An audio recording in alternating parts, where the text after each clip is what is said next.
जी देखिए, एक फैसला शायद कल भी आया था सुप्रीम कोर्ट का, जिसमें कि सुप्रीम कोर्ट ने कहा था कि मूवी को रिलीज़ होने दीजिए और जनता डिसाइड करें कि क्या होना चाहिए। पर ठीक है, अब जो कुछ हुआ है, पर ये नहीं होना चाहिए था, क्योंकि ये जो रिट है जो मूवी के अगेंस्ट लगी है, वो शायद 3 या 4 दिन पहले ही लगी थी ना, शायद यही कुछ रहा होगा। पर एक याचिका जो कि मैंने लगाई थी आज से करीब मेरे पिताजी के इंसिडेंट में, जो कि 3 साल पहले हुआ था, 28 जून 2022 को, उस केस का कोई निष्कर्ष नहीं निकला। ठीक है, आज तक वो केस वैसा का वैसा है। ठीक है, उस केस में 150 गवाह थे, 150 प्लस गवाह थे, उसमें शायद 15 या 16 की पेशियां भी नहीं हुई। ठीक है, और ना उसमें फास्ट ट्रैक लगा, ऊपर से वो जो केस है वो सीबीआई को एडिशनल चार्ज दिया हुआ एनआईए का। ठीक है, वहां चल रहा है, तो उसमें डे बाई डे हियरिंग भी नहीं होती, नहीं उसमें बराबर पेशी हो रही है।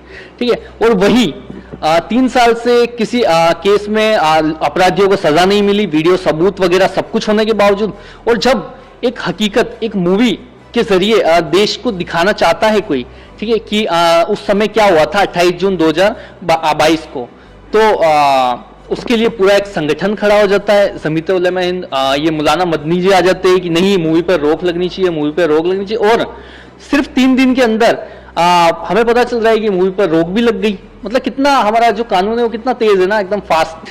ठीक है, पर वही जब किसी केस में अपराधियों को सजा देनी होती है तो वो नहीं हो रही। बहुत मतलब गंभीरता से सोचने वाली बात है। सुप्रीम कोर्ट जा रहे हैं, अमित जी ने बोला है, तो आप क्या उम्मीद करते हैं? जो बिल्कुल, अब हाई कोर्ट में जिस तरीके से लिया है कि इसको, और जो प्रोड्यूसर सर है उन्होंने बोला है कि इसको सुप्रीम कोर्ट में भी ले जाएंगे और देखते क्या होगा आगे।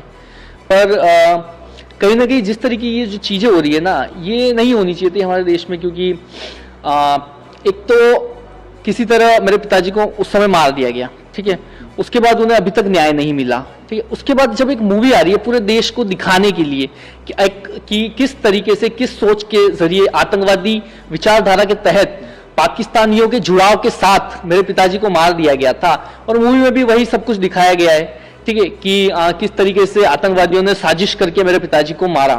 ठीक, पर इसी के अगेंस्ट पूरा एक संगठन खड़ा हो जाता है। पता नहीं उनको क्या दिक्कत है, क्या सहानुभूति है आतंकवादियों से।